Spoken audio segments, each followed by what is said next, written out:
Wow. What an intro, huh? That's a gunshot. So, hello, everyone. My name is Vincent Hamilton. Welcome to my van. And these are my bulldogs. I have Bakersfield. Let's see, Bakersfield on this side. And this is Louis Vuitton. And you can't tell, but these dogs are highly trained. They are emotional support animals. And what they are trained to do is to sleep when I'm in a high stress situation. So, as you can see, they're doing their job quite well, right? So anyway, my name is Vincent Hamilton, and I'm coming to you live from beautiful, not so sunny Southern California. It's a little rainy today. Um, I'm in Encinitas, and it's a beautiful day. It's a beautiful day, other than the slight rain that we're having. As you can see, I'm in the van, and I thought about where should I park the van? Should I have like a view of a waterfall in the background or something like that? And I thought, no, what I'm going to do is try to give you, a real live taste of van life. And as you know, as you've read, I live in the van full time, and on a daily basis, this is my living quarters. This is how it looks, you know, um, like I said, on a daily basis. So I thought I would just leave it this way. And like I said, I'm at a park, and that would be somewhere that I would be located during the day. So, I just want to give you a taste of what it's like to be really in a van. Not to say that those days at the waterfall don't exist, they do, but it's not every day, and it's not even, even here that I'm in Southern California, it's not even really once a week. But still, there are those opportunities, and that's what's great about having the van is being able to utilize it to use it take advantage of those opportunities. And I'm someone, if you look at just a couple of photos I posted and so forth, I'm someone who loves nature, and I love to be out in nature, and that's one of the things that the van has allowed me to do. So a little bit about myself. Now that I ramble on, I'm 55 years old, born in Ohio, originally from a small town in Ohio. Divorced, have two beautiful daughters that are in Southern California still. They have their own families, and they're off doing their own thing today. I don't even think they're watching, but if they are, hi, I'm on TV. So, Project Van Life. Anyway, I've been an engineer. I'm a quality engineer. I've been an engineer for 23 years. I have a very diverse background. I've worked in automotive, aerospace, defense, power generation, medical device. And I have the luxury. It's one of the things that I'm very fortunate. I have the luxury of working remotely from the van. I have been an engineering consultant now since 2016, working remotely, and the van obviously has allowed me the level of freedom, and financial freedom and freedom to get out into nature and explore. I can work from the van. It has a Wi-Fi setup, and there's no problem there. So that was even before I went van life. So I've lived in California for the last 10 years. I moved here in 2013 when I had an opportunity with a company in Simi Valley. Since I've lived here in California, I've lived in San Francisco, Los Angeles, and San Diego. And there's a reason for that I'm telling you that, and we'll get into that later. But I've been here for 10 years and lived in 7 different cities. And I'm speaking of living as a normie, like, in a house or an apartment. I've been in the van for I have been in the van. I moved into, or let's back up a little bit. I purchased the van. Interestingly enough, I purchased the van instead of building one. We'll get into that, but um, I purchased the van in October 29th of last year, and I had given myself a month to transition from the time of purchase. Given myself a month to transition from my apartment into my van, and and I actually purchased the van, slept in it that night to see what it was like, and ended up living in the van full time in the parking lot behind my apartment. I loved it that much and just felt that at home in it. Okay, so I'm telling you that because if you're on the verge and you're thinking maybe should I, if you've gotten that far with it, give it a try, whether you rent it or give yourself access to that, and you'll see that much like myself, if you've got that goal in mind, once you accomplish it, once you put yourself, you're trying to manifest it, once you put yourself in that environment and you see yourself in it, it becomes, it becomes reality. So purchased the van last October 29th, lived in it for a month, and I departed on the road full time in November, the day before Thanksgiving.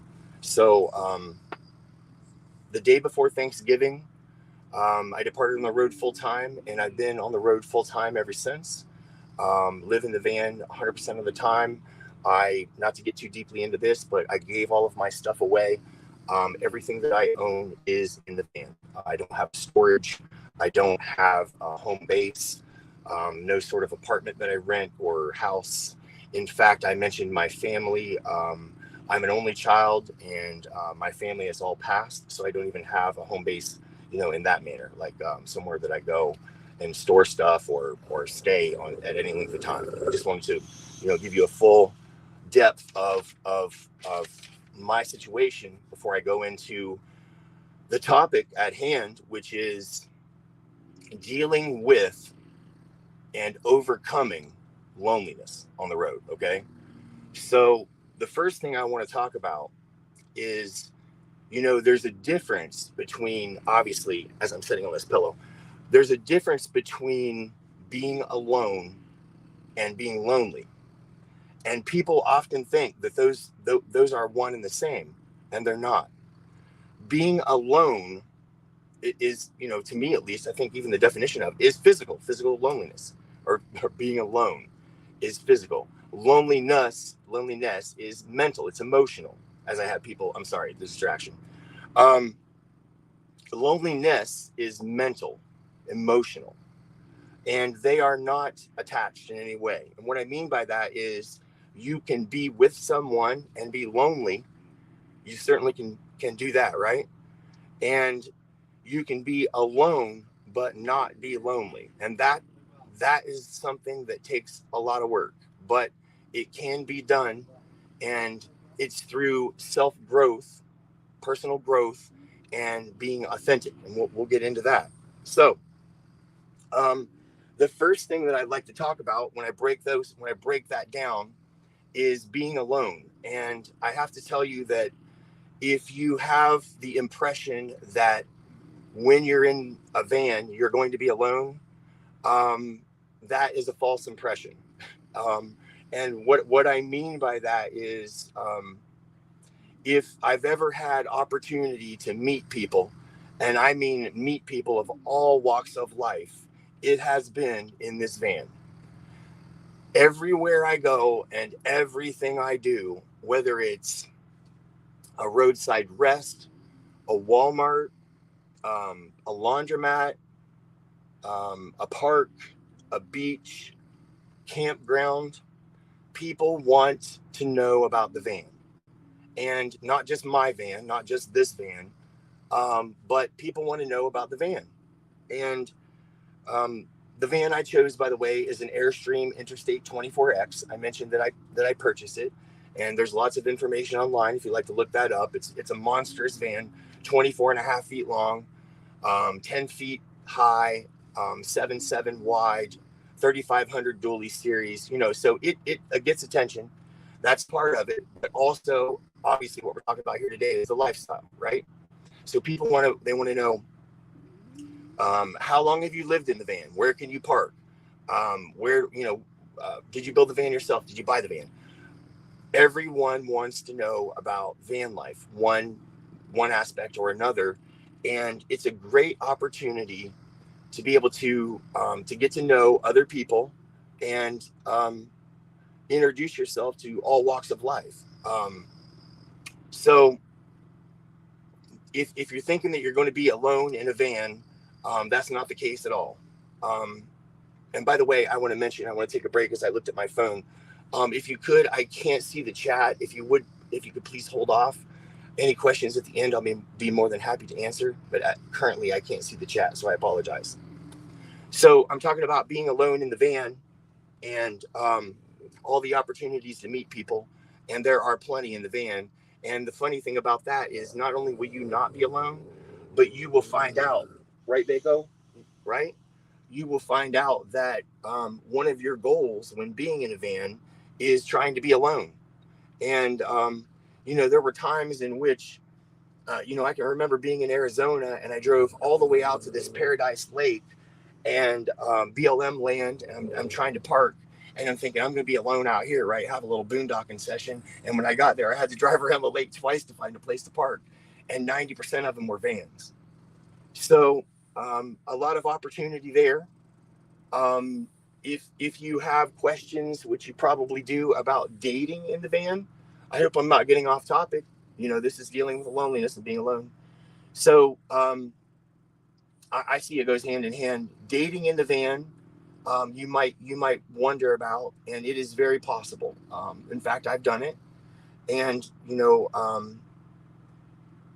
as far as just a conventional date, if you can get over the stereotypes that people place on van lifers and make a connection with someone, it's no different to date them in the van than it is any other way. And what I mean by that is, if you're going to meet at a restaurant, have a nice dinner, you just meet at the restaurant, park outside. Sorry if I'm moving around. You meet at the restaurant, you park outside, go in, have a meal, whatever, come back out. And if you're lucky, they allow you to park in the parking lot and you can stay there all night. You don't have to worry about it. But, if not, you can just go find a place to park not too far away. And it's just like any other date.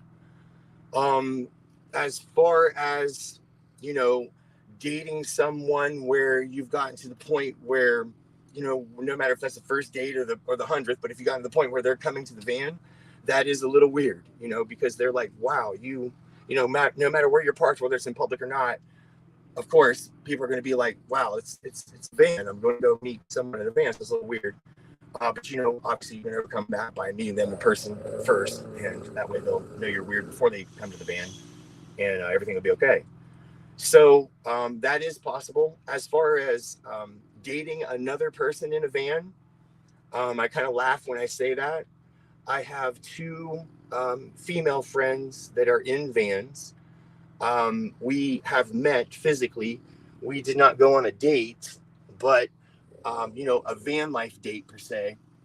And it's pretty interesting because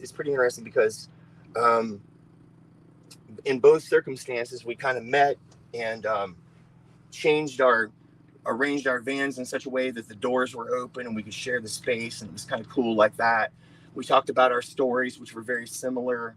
We talked about our vans, and both of them built their vans. They're telling me about how they built them and who helped them, and all of that. And what you do real quickly when you meet, or at least me, is someone that's in a van is you have so many similarities that you can just see is just not going to work, and I think when it comes to van life and the freedom, the ability to move and be where you want, when you want, I don't really know that that's conducive, especially when you mix it, times two.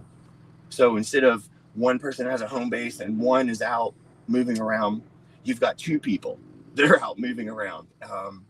And, the mentalities are the same to the point that, you're kind of like, I don't know, kind of like want to be alone most of the time. And you're like, that's what they say. And you go, well, I kind of want to be alone most of the time too. So I don't really know.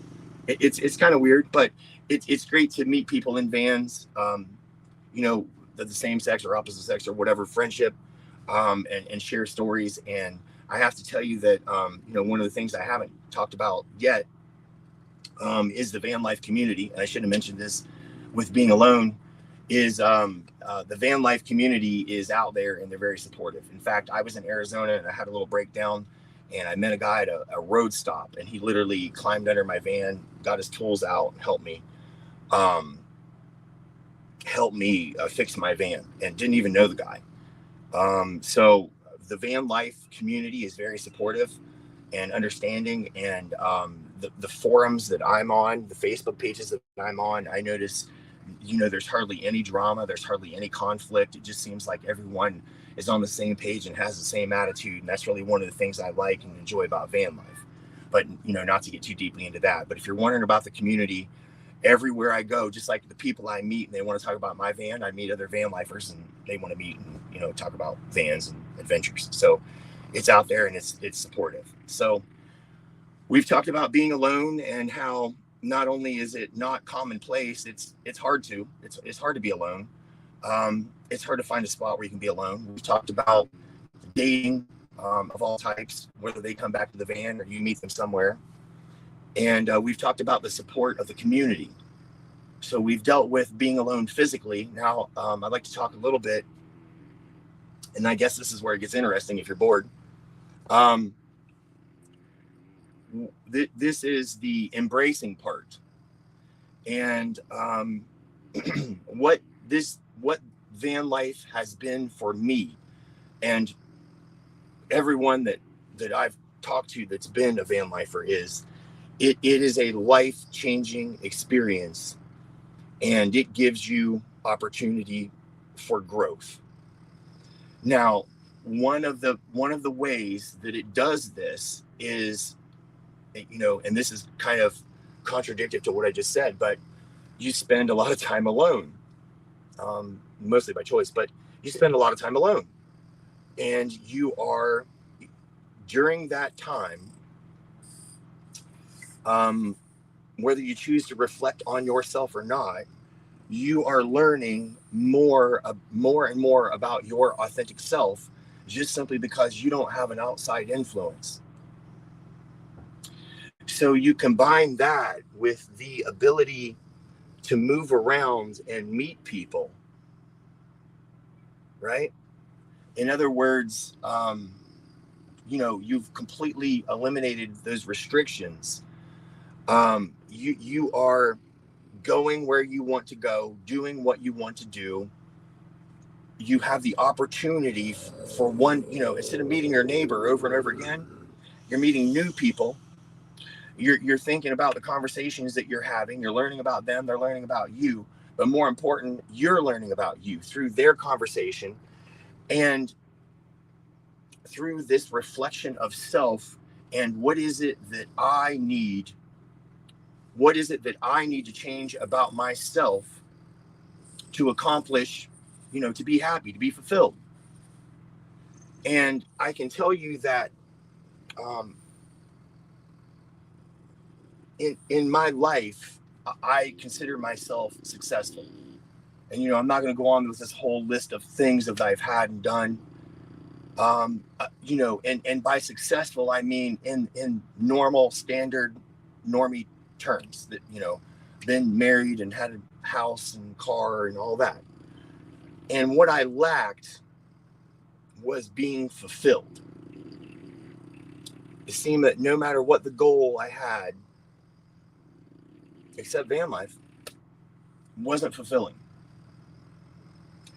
And I got to thinking about this as I'm alone, as I'm lonely, as I'm reflecting on myself. I'm thinking about why am I able to do these things and still not feel fulfilled? And more importantly, why do I have these relationships of all sorts that just aren't of depth or that fail, right? And I'm thinking about this, and I'm going, the problem there is I've had this outside influence. I have not taken time to reflect upon myself and learn who it is that I really am. And once I learn who I really am, then I can then have a connection with someone. In other words, how do I know the connection is going to be better? Because they're liking me for who I am, not who I'm pretending to be. You knew I was going to go here, didn't you? And therefore be fulfilled. Then once you're fulfilled, you're no longer lonely.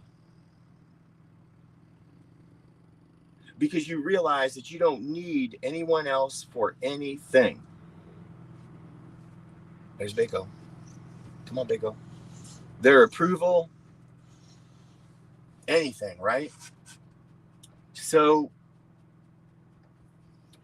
what being in a van has allowed for me is a level of growth, and I'm not trying to speak from a mountaintop. Obviously, I'm a work in progress, just like everyone else, right?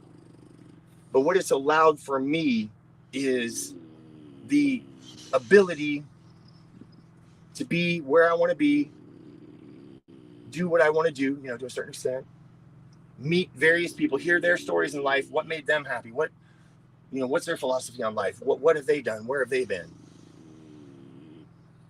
And more importantly, spend time alone without outside influence to reflect upon myself and figure out who I really am at my core. Because after all, if I'm pretending, whether it's intentional or not, to be someone else, how can I have a relationship with any depth? They're not liking me. They're liking who I'm pretending to be at any level, right? So what in the hell does this have to do with loneliness? I think the key to loneliness, and everyone preaches this, right? Loneliness is in here. Once you learn to love yourself, to understand that,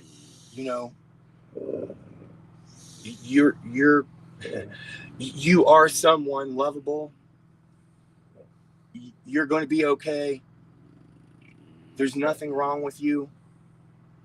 Once you realize these things, that all these things that you keep hearing from these outside sources, and learn who you are, it's only then that you can establish relationships that fulfill you. And that is how you get over being lonely. And then, once you've accomplished that, even if you are physically alone, you won't be lonely, right? It's not about someone else. It's about you being who you are authentically. And that's what I learned in a van. What? Yeah. So the embracing, that's it. Embrace it. Embrace being alone and reflecting on yourself, and see it as an opportunity to grow, to learn who you really are and what you really want out of life, whether it's a van or not.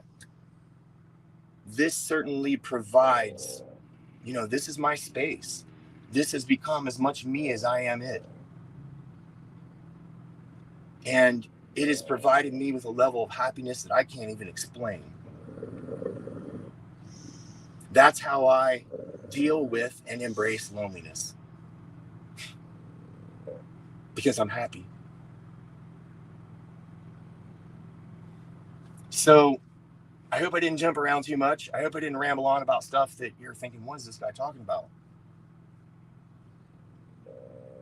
And I hope I covered all the topics. And I'll scoot up there and we'll do a little question and answer session, I guess, if I can see the screen. Again, my name is Vincent Hamilton. I live in California. I'm an aspiring van life coach. I'm an engineer. I said that for 23 years. Most importantly, I'm a van lifer. Whether you become a client or not, if you see me out, if you want to follow me on Facebook, Instagram, whatever, I will, and you're in California and you need a place to park or whatever, I'll help you out in any way I can. That's the van life way. You can find me on Facebook under Vincent Hamilton or Vincent Van Gogh, Vango. Holy Moly Vincent on TikTok and Instagram. And I'm Vincent Hamilton on LinkedIn. And I think all of those links are attached on my page there somewhere, along with a few of my photos. And I got to admit, my photos are pretty stellar. If you check them out on Instagram, if you like to follow me, go ahead. And, I hope that you've enjoyed this talk. I hope you've enjoyed this session. And I want to thank you for your time, either way. And, if you didn't learn anything from it, I apologize. And hopefully, you can reflect on something I said and achieve some personal growth through it. Because I believe in, a positive exchange of energy is really what's necessary for us all to get along and to succeed. So, in summary, I guess we'll go to the questions. Let me see if I can move up here.